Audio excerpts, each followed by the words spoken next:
Tu veux que ta vie change et que tes invocations soient acceptées, écoute bien cette histoire qui nous parle de la puissance de l'istighfar. Le prophète Mohammed sallallahu alayhi wa sallam lui-même était connu pour faire l'istighfar plus de 100 fois à chaque assise. L'istighfar, c'est pas une simple parole, c'est un lien entre toi et Allah Azza wa Jal. Écoute bien cette histoire. Un jour, l'imam Ahmed ibn Hanbal, l'un des plus grands savants de l'histoire de l'islam, part en voyage. Sur le chemin, la nuit tombe. Il arrive dans un petit village où personne ne sait qui il est. Il trouve alors une petite mosquée, il y entre et prie 2 unités de prière et décide de passer la nuit là.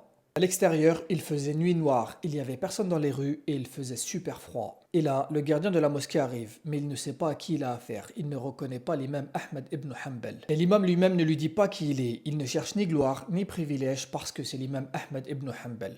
Alors le gardien lui dit, tu ne peux pas dormir ici, c'est interdit. L'imam essaye de le convaincre doucement, mais rien n'y faire. Le gardien insiste et finit par le mettre dehors et fermer la porte. L'imam n'a nulle part où aller, il décide alors de s'installer juste devant la mosquée pour passer la nuit, là où les gens posent leurs chaussures. Et encore une fois, le gardien revient et lui dit, qu'est-ce que tu fais encore ici? Je t'ai déjà dit que c'était interdit, même à l'extérieur c'est interdit. Et là l'imam lui dit, permets-moi juste de rester jusqu'à l'aube, ensuite je partirai. Et là le gardien perd totalement patience et attrape l'imam Ahmed ibn Hanbal par ses vêtements et le traîne jusqu'à l'autre côté de la rue et le jette, sans savoir qu'il vient de jeter l'un des plus grands savants de l'époque. Et là, un boulanger qui travaille de nuit voit toute la scène, et il n'a pas supporté qu'un vieil homme soit traité ainsi. Il court alors voir l'imam et lui dit, viens chez moi ce soir, t'es mon invité. L'imam accepte, entre dans cette boulangerie et s'assoit à côté de cet homme qui était en train de travailler.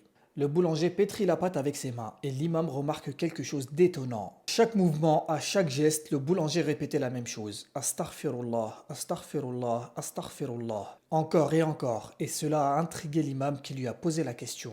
Depuis quand est-ce que tu fais ça? Et le boulanger lui répond, depuis très longtemps. Tous les jours lorsque je travaille, je fais l'istighfar en même temps. L'imam lui pose une nouvelle question et lui dit, est-ce que tu as vu un effet dans ta vie, un fruit? Est-ce que tu as récolté quelque chose de cet istighfar? Le boulanger lui répond, oui, j'ai vu un véritable changement dans ma vie. À chaque fois que je demande quelque chose à Allah Azza wa Jal, il me l'accorde, sauf une seule invocation qui n'a pas encore été exaucée. L'imam lui répond, quelle est cette invocation? Et le boulanger lui dit, la seule invocation qui n'a pas été exaucée, c'est que j'ai demandé à Allah Azza wa Jal qu'il me fasse voir l'imam Ahmed ibn Hanbal. L'imam est complètement choqué et regarde cet homme et lui dit, Subhanallah, c'est moi l'imam Ahmed ibn Hanbal et Allah m'a littéralement traîné jusqu'à toi grâce à ton istighfar. Si tu veux que ta vie change et que les portes s'ouvrent, c'est une des choses que tu dois faire constamment, l'istighfar.